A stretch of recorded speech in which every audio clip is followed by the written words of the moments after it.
అల్లరి చేస్తారు, ఎంచుకొని ముందుకు సాగాలి.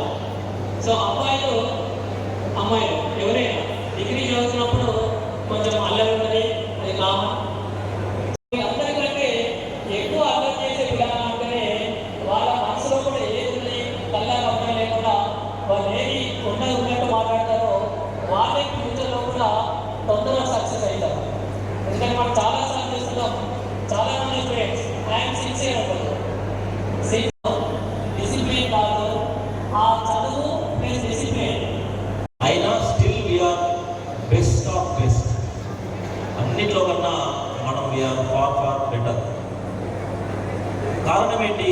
ఎందుకు మరి సిఈసి అడ్మిషన్ తగ్గిపోయినాయి, ఎందుకు కామర్స్ అడ్మిషన్ తగ్గిపోయినాయి అంటే కరోనా తర్వాత కరోనాలో అందరూ కూడా ఈ వర్క్ ఫ్రమ్ హోమ్ అని చెప్పి సాఫ్ట్వేర్ ఎంప్లాయీస్ అంతా ఇంటి దగ్గర నుంచి పనిచేయడం, అదేదో కష్టపడకుండా ఫ్యాన్ కింద కూర్చొని ఏసీలో కూర్చొని చేసే పని అని ఫీల్ అయిపోయి అందరూ కూడా ఎంపీసీ వైపు వెళ్ళడం, బీటెక్ వైపు వెళ్ళిపోవడం అనేటువంటిది ఎక్కువ జరుగుతుంది.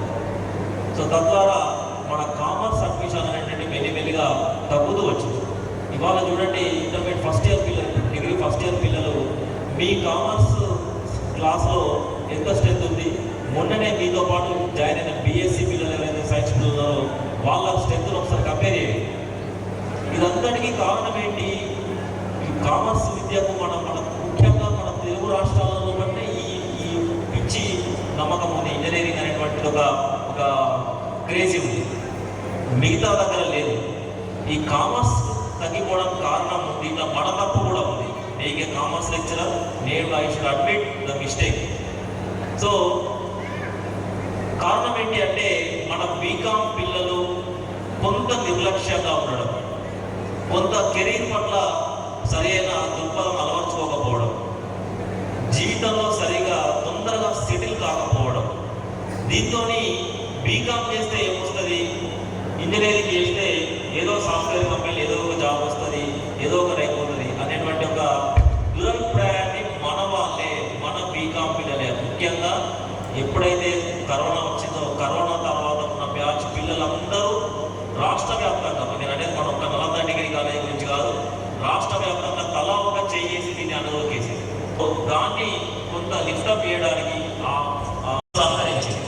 సో అట్లా ఎప్పుడైతే సీనియర్ విద్యార్థులు థర్డ్ ఇయర్ పిల్లలు మీ సక్సెస్తోని ఒక మార్గం చూపించారనుకోండి, డెఫినెట్గా మిగతా ఉన్నారో వాళ్ళు దాన్ని అందుకుంటారు. అదే కామర్స్ చేస్తే ఇమీడియట్గా సక్సెస్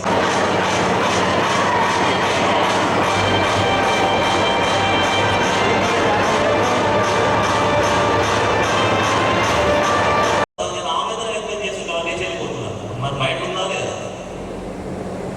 సో కామర్స్ విద్యకు మనం ప్రాపగండా తీసుకొచ్చి దీన్ని అభివృద్ధి చేయాల్సిన బాధ్యత లెక్చరర్గా మా మీద ఉన్నట్టుగానే మీ బాధ్యత 100% మీ మీద కూడా ఉంది.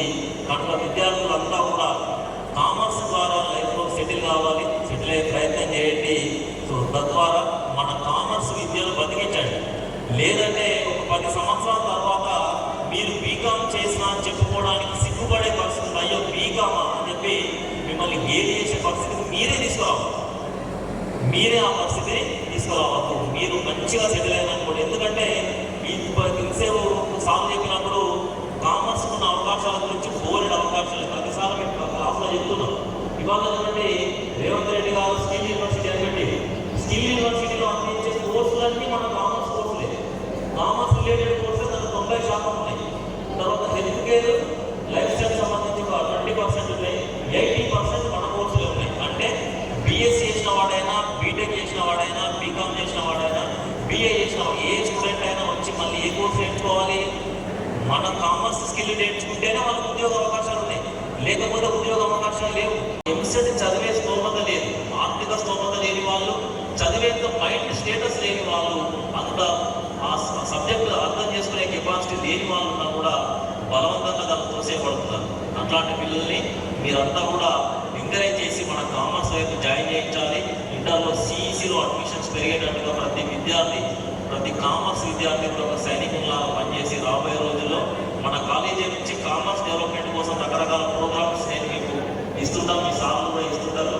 వాటిని విస్తృతంగా ప్రచారం చేసి నెక్స్ట్ ఇయర్ ఇంటర్మీడియట్ కాలేజీలలో కామర్స్ అడ్మిషన్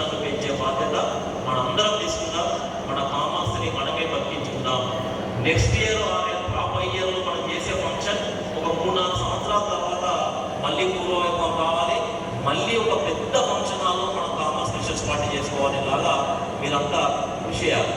అంతేగాని ఒకటి ఇంతకుముందు ఒక అమ్మాయి ఫస్ట్ ఇయర్ అమ్మాయి మాట్లాడుతూ సీనియర్ అన్నయ్యలు అక్కయ్యలు మాకు మాట్లాడి దర్శకత్వం చేయాలి, మాకు అంతా మోటివేషన్ చేయాలి, మాకు ఒక పాత చూపించాలనే మాట అన్నది అమ్మాయి. సీనియర్ విద్యార్థులు మరి విన్నరో లేదు నాకు ఆమె చెప్పింది అర్థమైందా నాకు తెలియదు, కానీ ఇవాళ జూనియర్ కూడా రేపు సీనియర్ అవుతుంది కనుక అందరికీ చెప్పినట్టుగానే భావించాలి. మీరంతా మంచి మార్కులతో పాస్ అయ్యి మంచి ఉద్యోగాలు సంపాదించి మంచిగా సెటిల్ అయ్యి మీ జూనియర్ పిల్లలకు మార్గదర్శకత్వం చేయండి. అట్లాగే అందరికీ ఒక ఇన్స్పిరేషన్ లాగా ఉండండి.